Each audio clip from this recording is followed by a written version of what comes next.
దేవుని అతి ప్రశస్త నామమునకు మహిమ కలుగును గాక. దేవదేవుని ఘనత నాపరించి మన ప్రభువుకు సన్నిధులు చెప్పడానికి మన దేవుడు మనకు అనుగ్రహించిన సహాయం కోసం వందనాలు. మండలకాలంలో 27వ రోజు శుభాలు నేను మీకు తెలియజేస్తున్నాను.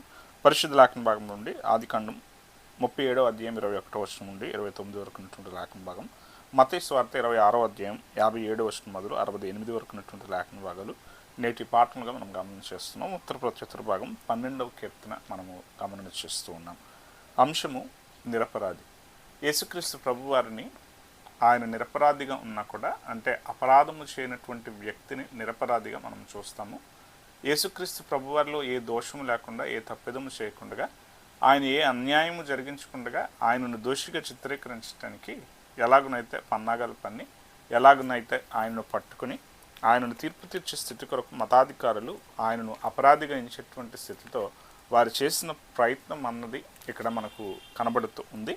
వారు జరిగిస్తున్న కార్యాలు అనేవి మత్తయి సువార్తలో పాఠంలో మనము చూస్తున్నటువంటి వారంగా మనమున్నాం. 26వ అధ్యాయం 57వ వచనం నుండి 68 వరకు ఉన్నటువంటి లేఖన భాగాన్ని మనం గమనం చేస్తూ ఉంటే, మతాధికారులు ప్రభువును విచారిస్తున్నటువంటి స్థితితో వారు ప్రవర్తిస్తున్నటువంటి తీరులు మనకు కనబడతాయి. ఇక్కడ వాస్తవానికి యేసుక్రీస్తును ప్రభు వారిని పట్టుకున్నటువంటి విధానం చూసినప్పటికీ కూడా, ఆయన తీసుకుని వెళ్ళిన విధానం చూసినప్పటికీ కూడా, ఈ స్థితులన్నీ కూడా విచారణ జరిగించే స్థితుల్లో కూడా అంత అన్యాయం మనకు కనబడుతూ ఉంటుంది. ఆయన అపరాధం ఏమి చేయకుండానే ఆయనను ఎలా అంటే వారు పట్టుకున్నటువంటి విధానం కానీ, వారు తీర్పు తీర్చే సత్యాలు కానీ, వీటినన్నిటిలో కూడా ప్రభువు వారు నిరపరాధిగా ఉన్నాడు అని చెప్పి సాక్ష్యాలు కూడా వారికి ఏమీ దొరకక ఉన్నటువంటి స్థితులు మనకు కనబడతాయి. అబద్ధ సాక్ష్యాన్ని వారు వెతికినటువంటి విధానం మనకు కనబడుతుంది. మత్తయి సువార్త 26వ అధ్యాయం 60వ వచనం, అబద్ధ సాక్షులు అనేకులు వచ్చినను సాక్ష్యం ఏమీ దొరకలేదు. తుదకు 2 మనుషులు వచ్చి, వీడు దేవాలయం పడగొట్టు 3 దినములు దానిని కట్టగలనని చెప్పినది. ప్రధానికుడు లేచి, నీవు ఉత్తరమేమీ చెప్పవా? వీరు నీ మీద పలుకుచున్న సాక్ష్యం ఏమని అడుగుగా యేసు ఊరకుండెను. ఈ మాటలన్నీ చూస్తూ ఉంటే ప్రభువారిని వారు ముందుగానే వారు బంధించినటువంటి స్థితి ఉంది. విచారణ చేయకుండానే ఆయన్ని కొట్టి తీసుకుని వచ్చినటువంటి పరిస్థితులు ఉన్నాయి. ఆయన్ని బంధించినటువంటి స్థితితోనే వాస్తవానికి వారు అప్పటికే వారు ఏమని సిద్ధపడినటువంటి స్థితి అంటే, ఆయనను అపరాధిగా ఎంచడానికి వారు సిద్ధపడినటువంటి పరిస్థితి ఉంది. ఆయన మీద ఏ అపరాధం కూడా లేనటువంటి పరిస్థితుల్లో వారు ఆయనను అపరాధిగా తీరుస్తున్నటువంటి స్థితి కోసం సాక్ష్యాలు నిలబడినటువంటి విధానం అక్కడ మనకు కనబడుతూ ఉంది. అయితే బంట్రోతులు కూడా వారు ఎలాగనో ప్రవర్తించినటువంటి స్థితిలో ఉన్నాయో, ఎంతగా ప్రభువును దూషించి అవహేళన చేసి ఆయన్ని కొట్టి, నిన్ను కొట్టినవాడెవరో ప్రవచించమని ఆయన్ని గేలి చేసినటువంటి విధానాలు ఏమున్నాయో అవన్నీ కూడా నేటి పాఠంలో మనం చూస్తున్నటువంటి వారంగా మనం ఉన్నాం. అయితే మనము అర్థం చేసుకోవాల్సినటువంటి సత్యం ఏమిటంటే, ఇక్కడ ఉన్నటువంటి పాఠంలో ఉన్నటువంటి సత్యాల ప్రకారంగానే పాత నిబంధన లేఖన భాగంలో సహితం అక్కడ ఏ పాపము అంటే ఏ విధానంలో కూడా అన్నల విషయంలో ప్రవర్తించినటువంటి యోసేపును గుర్చినటువంటి తీరు మనకు అక్కడ కనబడుతుంది. వాస్తవానికి యోసేపును ముందుగానే వారు ఎలా చూస్తూ ఉన్నారంటే, తండ్రి తనను ప్రేమించినటువంటి విధానాన్ని బట్టి, యోసేపు ప్రవర్తనను బట్టి తండ్రి ప్రేమిస్తూ ఉన్నాడు. అంతేకాకుండా చిన్నవాడిగా, అందరిలోనూ చిన్నవాడిగా యోసేపు ఉన్న కారణం చేత యోసేపును తండ్రి ప్రేమిస్తున్నటువంటి వాడిగా ఉన్నాడు. అంతేకాదు ఇంకా మనం గమనం చేయాల్సింది ఏంటి అంటే, తన తల్లి కూడా చనిపోయిన కారణం చేత మరింతగా ప్రేమను కుమారుడికి పంచుతున్నటువంటి వ్యక్తిగా తండ్రి ఉన్నటువంటి పరిస్థితి ఉంది. ఈ స్థితి అంతా కూడా వారికి ఎలా ఉంది అంటే, ఇంకా మనం గమనం చేస్తుంటే మత్తయి సువార్తలో నేటి పాఠంలో ఉన్నటువంటి సత్యాలను మనం ఆలోచన చేస్తున్నప్పుడు తన మీద ఎంత క్రూరంగా, ఎంత వారికి ఉన్నటువంటి ద్వేషం వారు ప్రదర్శిస్తున్నారో మనకు నేటి పాఠంలో మనకు కనబడుతుంటుంది. 37వ అధ్యాయం 21వ వచనం నుండి మనం చూస్తూ ఉంటే, ఈ వచన భాగాల్లో తనను రావటం తనను చూస్తున్నారు, తన గూర్చినటువంటి విషయాలు ఏమైనా మాట్లాడుకుంటున్నటువంటి విధానాలు అంటే 20వ వచనం చూస్తూ ఉంటే, వీని చంపి ఇక్కడ నుండి ఒక గుంటలో పారవేసి దుష్టమృగము వీనిని తినివేసినని చెప్పుదుము, అప్పుడు వీని కలలేమగునో చూతుము రండిని ఒకరితో ఒకడు మాట్లాడుకునేది. వారి యొక్క ఆలోచన ఎలా ఉందంటే, వాడిని ఇక్కడికిక్కడే చంపేయాలి. వాడు వస్తున్నటువంటి విధానం చూస్తూ ఉంటే వాస్తవానికి తాను ఎందుకు వస్తున్నాడు, వారికి క్షేమ సమాచారం తెలుసుకొని తండ్రికి చెప్పడానికి వస్తున్నాడు. అంటే వారి కోసం పదార్థాలు తీసుకొస్తున్నాడు, వారి కోసం భోజనం తీసుకుని వస్తున్నాడు, వారి ఎలా ఉన్నారో తెలుసుకునేటువంటి విధానంతో ఉన్నటువంటి మంచి మనసుతో వస్తున్నాడు. ఆనాటి కాలంలో ప్రయాణాలు చేయటం కూడా సులభమేం కాదు. ఎందుకు వారు ఈ పన్నాగాన్ని పొందుతున్నారో కూడా మనం చూస్తూ ఉంటే ముందే ఏం చేయాలో డిసైడ్ అయిపోతున్నారు.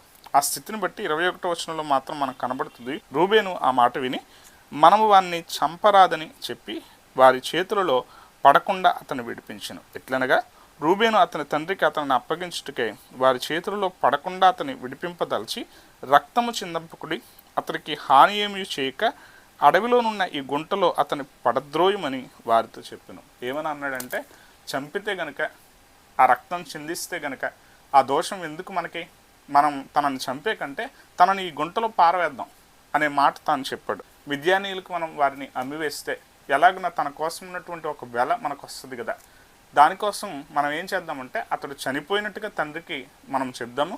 తన పైన ఉన్నటువంటి విచిత్రమైనటువంటి అంగి తీసుకుని దానిని ఎలాగనైతే ఒక మృగం చీల్చింది అన్నట్టుగా చిత్రీకరించడం కోసం వారు ముందే యోచన చేసి వారు ఏం చేస్తున్నారంటే, ఇదంతా ఎవరి మీద అంటే రక్త సంబంధం మీద, తనతో కలిసి పెరిగినటువంటి తన తమ్ముని మీద వారు చూపిస్తున్నటువంటి క్రూరమైనటువంటి స్వభావం ఎలా ఉందో మనకి ఇక్కడ కనబడుతూ ఉంటుంది. అంతేకాదు ముందటి వచనాలు కనుక మనం గమనం చేస్తూ ఉంటే, తాను క్షేమ సమాచారం తెస్తూ ఉండేవాడు. తాను ఎప్పటికప్పుడు అన్నలు ఏం చేస్తున్నారో ఆ విషయాలన్నీ తండ్రికి చెప్తూ ఉండేవాడు. తండ్రికి ఆ విధానాలు చెప్తూ ఉన్నప్పుడు వీరికి ఎలా ఉంటూ ఉండేదంటే, వారు చేసిన పాపం గురించి కూడా, వారు జరిగించిన కార్యాల గురించి కూడా యోసేపు చెప్తున్నందువల్ల యోసేపు వల్ల మాత్రమే ఈ విషయాలన్నీ తండ్రికి తెలుస్తున్నాయని చెప్పి తండ్రి క్షేమ సమాచారం కూడా అడగకుండా తండ్రి మీద కూడా పగ నిలిపినట్టుగా, సోదరుని మీద కూడా పగ నిలిపినట్టుగా సోదరులు ప్రవర్తించినటువంటి విధానం ఇక్కడ కనబడుతుంది. అలాని ఇతడు చేసింది తప్ప అంటే వారు చేసిన తప్పు ఒప్పుకునే మనస్తత్వం వారికి లేక ఇతనిని ఏం చేస్తున్నారు అంటే ఇతన్ని చంపడానికి చూస్తున్నారు. ఇక్కడ మనం యోసేపును కూడా మనం చూస్తూ ఉంటే ఇతడు నిరపరాధిగా ఉన్నాడు. ఇతడు నిరపరాధిగా ఉన్న కారణం చేతే దేవుడు ఏం చేశాడంటే తన యథార్థతను బట్టి తనను కాపాడుతూ వచ్చాడు. యోసేపు విషయం నిన్నటి రోజు పాఠంలో కూడా మనం గమనం చేసాము. తాను పాపం అంటే భయం కలిగినటువంటి వ్యక్తిత్వం కలిగిన వాడిగా తాను ఉన్నాడు కనుక ఇక్కడ వేడుకున్న విధానం ఉంది. ఇక్కడ ఎలా అంటే అన్నలను బతిమాలుకున్నాడు, నన్ను అమ్మొద్దని, నన్ను చంపొద్దని, నాకు హాని చేయొద్దని తాను వేడుకున్న విధానం ఉంది. వారు చేస్తున్న ఈ కార్యం నుండి తండ్రికి దూరం అయ్యేటువంటి పరిస్థితిగా స్థితులు వస్తాయని చెప్పి ఎంతగానో గోజాడాడు. అయినా కూడా అన్నలు ఏం చేశారంటే తనను అమ్మివేసిన వారిగా ఉన్నారు. రూబేను కనుక ఆ మాట అని ఉండకపోతే ఖచ్చితంగా యోసేపును అక్కడ చంపి ఉండేవారు. వారి యొక్క స్థితి ఆలోచన చేయండి. వారు ఎంత మోసపరులు కాకపోతే ముందే ఏం చేయాలో కూడా డిసైడ్ అయిపోయారు. ముందే తండ్రికి ఏం చెప్పాలో కూడా వారు ముందుగానే ప్లాన్ చేసుకుని తన విచిత్రమైనటువంటి అంగిని తీసుకున్నారు. ఈ స్థితి అంతా ఎలాగ ఉన్నటువంటి స్థితి అంటే, ఒకరిని నిరపరాధిగా ఉన్నటువంటి వ్యక్తిని అపరాధిగా చేయాలంటే మనము లేనిపోని సాక్ష్యాధారాలు పుట్టిస్తాం. ఇదిగో ఇతడు అని చెప్పి, ఇతడు అది చేయటానికి ఇతడు చూశాడని చెప్పి ఒక అబద్ధ సాక్ష్యాన్ని పుట్టిస్తాం. ఈ విధానాలన్నీ ఎలాంటివి అంటే, యేసుక్రీస్తు ప్రభువారు బోధించినటువంటి తీరులో కూడా ఆయన చెప్పిన మాటల్లో వారికి ఎలా ఉన్నది అంటే ఏమి కూడా ఆయన మీద ఏ నేరం రుజువు కావటంలే. వారు చెప్తున్నారు, ఆ చెప్పిన ప్రతి నేరం కూడా అదేమవుతుందంటే అది తప్పు అయిపోతుంది. అది ఎట్టి పరిస్థితిలో దానికైనటువంటి సాక్ష్యం ఏది సరిగ్గా కనబడటంలే. ఏదైనా ఒక నేరం రుజువు కావాలంటే ముగ్గురు సాక్షులు ఖచ్చితంగా ఆ విషయాన్ని గుర్చినటువంటి విషయాన్ని క్రోడీకరించి ఖచ్చితంగా చెప్పినట్టు ఉండాలి. కానీ అలాగున ఏ సాక్ష్యం కూడా అక్కడ నిలబట్టలేదు. మోషే ధర్మశాస్త్ర అనుసారం మతాధికారులు తీర్పు తీర్చడానికి వారు చెప్పిన ప్రతి సంగతుల్లో కూడా ఏది నిలబడకుండా అది పోయింది. ఇప్పుడు ప్రధాన యాజకులు ప్రభువారిని అడుగుతున్నాడు ప్రశ్న ఏమనంటే, ఏంటి వీరు ఇంతగా నీ మీద నేరం మోపుతున్న సందర్భంలో నువ్వు మాట్లాడుకున్నావు ఏంటి అంటే, ప్రభువారు చెప్తున్నారు. ప్రభువు అప్పుడు ఏమని ప్రవచిస్తున్నాడంటే, ఇదిగో దేవుడి కుమారుడు మరలా రానున్నటువంటి తీరులో ఆయన గూర్చినటువంటి ప్రవచనం ఆయన చెప్తే, ఇదిగో దేవుని కుమారుడినని నీవు చెప్పుకుంటున్న తీరును బట్టి మనకి సాక్షులతో పనేంటి, ఇదిగో ఇతడు దేవుని దూషించినటువంటి వాడిగా ఉన్నాడు అని చెప్పి ప్రభువారిని శిక్షించినటువంటి విధానం వారు చేశారు. వాస్తవానికి మనం జ్ఞాపకం చేసుకుంటూ ఉంటే దేవుడు ముందు నుండి కూడా ఆదాము మొదలు ప్రతివారిని కూడా ఆయన కుమారులుగానే పిలిచినటువంటి తీరు ఉంది. కుమారులుగా అంగీకరించిన విధి ఉంది. ఎప్పుడు అంటే మనము ఆయన చిత్తాన్ని నెరవేర్చి విధేయత చూపించినాడు మనం కుమారులుగా ఉంటాము. యేసుక్రీస్తు ప్రభువారు ఆ విధిని నెరవేర్చిన కుమారుడిగా ఆయన ఉన్నటువంటి స్థితిని వారు ఏమాత్రం కూడా మనస్కరించక వారు ఏం చేస్తున్నారంటే, వారి ఆలోచనలో ఉన్నది ఒకటే, ఆయన ఎట్టి పరిస్థితిలో అపరాధిగా తీర్చాలి, ఆయన ఎట్టి పరిస్థితిలో ఆయన దోషిగా ఎంచాలి, ఆయన ఎట్టి పరిస్థితిలో ఆయనకు శిక్ష విధించే స్థితి జరగాలి. అలా జరగకపోతే కనుక మనమంతా కూడా ఇబ్బంది ఎదుర్కొంటాము అనే ఆలోచన చేత వీరు ముందే ఏం చేశారంటే ఈ సభ కూడే విధానాలను చూసినప్పుడు కూడా ఈ తీర్పును గురించినటువంటి సత్యాలు మనకు అర్థమవుతూ ఉంటాయి. వాస్తవానికి ఈ సభ ఎక్కడ కూడాలి, ఎలా కూడాలి అంటే ఎక్కడ వీరు కూడిన పరిస్థితులు ఉన్నాయి కూడా ప్రతీది కూడా అక్కడ జరిగినది తప్పుగానే మనకు కనబడుతూ ఉంటుంది. ప్రతీది కూడా చట్టాన్ని మీరినటువంటి స్థితిలో మనకు కనబడుతూ ఉంటాయి. చట్టసభలో ఉండాల్సినటువంటి సభ్యులు లెక్క 71 సన్హెద్రిన్ సభగా ఉండాల్సి వస్తే అక్కడ ఆ కాలంలో యేసు కాలంలో అన్న కయప ఇద్దరు కూడా ప్రధాన యాజకులుగా ఉండే స్థితిలోనికి వారున్న స్థితిలో, అంటే ఒకరు రిటైర్డ్ అయిన తర్వాత ఆ స్థానంలోకి వచ్చినటువంటి వ్యక్తి ద్వారా ఆ నెంబర్ వాళ్ళు మాత్రమే కూడి ఆ తీర్పు తీర్చారు. ఇక్కడ అన్న ఉన్నాడు, కయప ఉన్నాడు. ఖచ్చితంగా వారి ఇరువులో ఒకరే ఉండాలి తప్ప మరొకరు ఉండటానికి వీలు లేదు. అంటే ఇక్కడ జరిగేటువంటి విధానాల్లో ఉన్నటువంటి స్థితులు ఎలా ఉన్నాయంటే ప్రతిదీ తప్పుగానే జరుగుతుంది. అంతేకాదు ప్రభును పట్టుకుని రాత్రివేళ ఆయనను పట్టుకుని తీసుకుని వచ్చి మతసభ కూడుతూ ఉన్నారు. రాత్రివేళ ఎట్టి పరిస్థితుల్లో కూడా విచారణ జరిగించే కార్యాలు జరగకూడదు. కానీ ఇక్కడ జరుగుతున్న ప్రతిదీ కూడా ఎలా ఉందంటే అవన్నీ కూడా తప్పులుగానే జరుగుతూ ఉన్నాయి. ఇదంతా ఎందుకోసం అంటే ఆయనలో ఏమాత్రం కూడా అది ఒకవేళ ఇది ఉదయం జరిగితే కనుక ప్రజలు ఎట్టి పరిస్థితుల్లో కూడా ఆయన పక్షాన్ని నిలబడతారు. ఆయన అనేకులను స్వస్థపరిచిన అనేకులు వచ్చి దీనిని జరగనివ్వకుండా వారు ఏం చేస్తారంటే అడ్డు తగులుతారు. వారు ఖచ్చితంగా ప్రజలు రేపేటువంటి సంగతులుగా వచ్చి ప్రజలు ఈయనకు అడ్డుపడి ప్రవక్తను ఇలాగం చేయటానికి ఎందుకనేటువంటి తీరులతో అవన్నీ జరుగుతాయనే ఉద్దేశంతో ప్రజలు ఇక నిద్ర నుంచి లేచే పరిస్థితి లోపు ఈ తీర్పు అంతా మొదలైపోయి తీర్పు అయిపోయి ఇక ఖచ్చితంగా ఆ శిక్షా విధి అమలులోకి వచ్చేయాలి అన్నట్టుగా వీరేం చేశారంటే ప్రతీది కూడా చాలా తొందరగా చాలా ముందే ప్రణాళిక వేసినట్టుగా ముందే పకడ్బందీగా వారు అనుకున్నట్టుగా ప్రతి అన్యాయాన్ని కూడా న్యాయమని చిత్రీకరించేటట్టు ప్రతిదానిని అమలు చేశారు. ఈరోజు మనం జ్ఞాపకం చేసుకోవాల్సినటువంటి విధానం కూడా అదే. ఇక్కడ ఎలా అయితే అన్నలు వారు ముందే ఆ వచనంలోనే మనకు కనబడుతుంది. ఏం చేద్దామంటే మృగం తిన్నట్టు మనం చిత్రీకరిద్దాం, మృగం తనను చీల్చింది అని చిత్రీకరించాలి మనం అని అనుకున్నారు. అదే పని చేశారు. ఇక్కడ రూబేను అమ్మిన సందర్భంలో అక్కడ లేడు, కానీ అక్కడ అమ్మగానే వారు ఏం చేశారు అంటే వచ్చిన తర్వాత రూబేను ఏడుస్తాడు బట్టలు చింపుకొని. ఎందుకోసం అంటే ఆనాటి కాలంలో ఖచ్చితంగా విచారానికి గుర్తు ఏంటి అంటే వారు బట్టలు చింపుకొని వారు ఆ వ్యక్తీకరణ స్థితిని వారు కనపరిచారు. ఆ తీరు వారి దుఃఖానికి నిదర్శనంగా ఆ స్థితి కనబడుతుంది. రూబేను ఎంతో వేదనతో అరే నేను కాపాడాలనుకున్న నా తమ్ముడిని నేను కాపాడలేకపోయాను, అరే నేను అనుకున్నట్టుగా నా తండ్రి చెంతకు నా తమ్ముడిని తీసుకుని వెళ్ళాలని అనుకున్నాను, నేను ఇది చేయటానికి ఒకవేళ గుంటలో వేసేసిన తర్వాత వారు కొంచెం దూరం వెళ్ళిన తర్వాతనే నేను కాపాడి నా తమ్ముడిని ఖచ్చితంగా తండ్రి దగ్గరికి చేర్చాలి, ఇంక మేము ఉన్న చోటుకి వాడిని రాకుండా చూడాలన్నట్టుగా రూబేను ఆలోచన చేశాడు. కానీ ఆ స్థితి కాదు దేవుని ఉద్దేశం, దేవుని ప్రణాళిక. ఒకవేళ అలా జరిగినా మరొక మారైనా ఖచ్చితంగా యోసేపును చంపేవారుగానే వీరు ఉంటారు. వీరి మనసు చాలా ఖచ్చితంగా అక్కడ కనబడుతున్నటువంటి తీరు అది ఉంది. దేవుడు ఏం చేశాడంటే క్రూరులైన వారి నుండి సంరక్షించటానికి తదుపరి ప్రణాళికలో కరువు నుండి ఈ ప్రజనంతటిని కాపాడటానికి తన కలలు నెరవేరేందుకు వీడి కలలు ఏమవుతాయో చూద్దాం. వీడు ఎలా కలలుగన్నాడో ఆ కళలు నిజంగా ఈరోజే వీడిని చంపేస్తే నిజంగా ఆ కళ నెరవేరినట్టుగా ఉందా, ఈ కళల రాజు సంగతి ఏంటో మనం చూద్దాం అని అనుకున్నారు. ఈరోజు మన జీవితంలో ఆలోచన చేయాలి. మన జీవిత స్థితుల్లో కూడా మన యొక్క యోచనలు ఎలా ఉంటాయంటే, మన యొక్క ఉద్దేశాలు ఎలా ఉంటాయంటే మంచిని స్నేహించే మనస్సు మనకు ఉండదు. మనము చెడు విషయాల పట్లే స్నేహాన్ని, చెడు పట్లే మన యొక్క మనస్థితిని నిలిపి మనం ఇతరులను అంగీకరించిన మనస్సుతో మనం ఏం చేస్తామంటే వాడు నిరపరాధని మనకు తెలిసిన మనము అపరాధిగానే చిత్రీకరిస్తాం.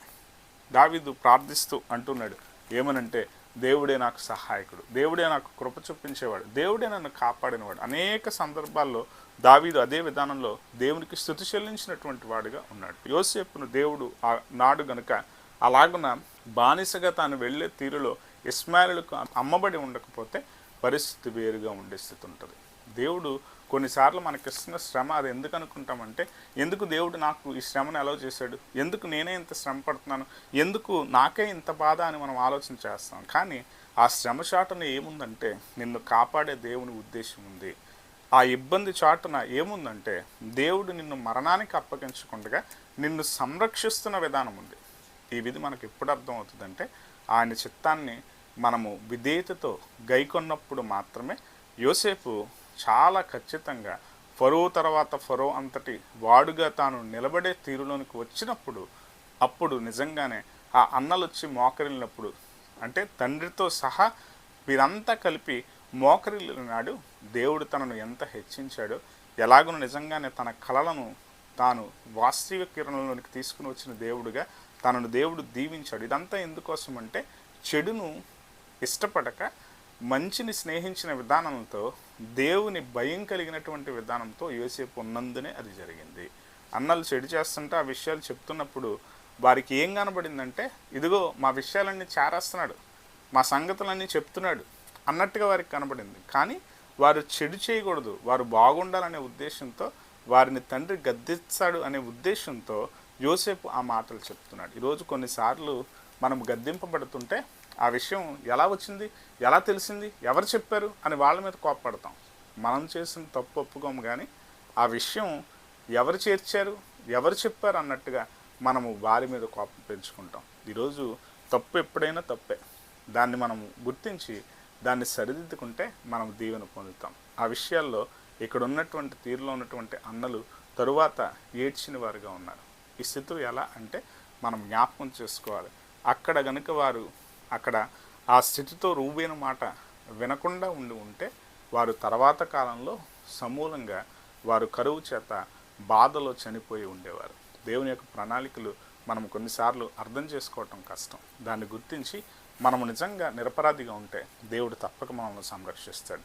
మనం నిజంగా నిరపరాధిగా ఉన్న ఎడల దేవుని యొక్క కృప మనం పొందుకుంటాం. ఈ లోకంలో కొన్నిసార్లు ఏమైనా సమస్య, ఇబ్బంది, కష్టం, మరణం కూడా వాటిన పరిస్థితి ఉండొచ్చు. కానీ నిరపరాధిగా నీవు ఉంటే దేవుని ఉద్దేశ ప్రకారంగా ఆయన పరమలోనికి చేరటానికి దేవుడు నీకు అర్హత ఇచ్చి, దేవుడు నీకు కనికరాన్ని ఇచ్చే దేవుడుగా ఉంటాడు. ఆ తీరును మనం అర్థం చేసుకుని దేవుని వారంగా జీవించడానికి దేవుని కృప సదా మనకు తోడై సంరక్షించి కాపాడును గాక. ఆమేన్.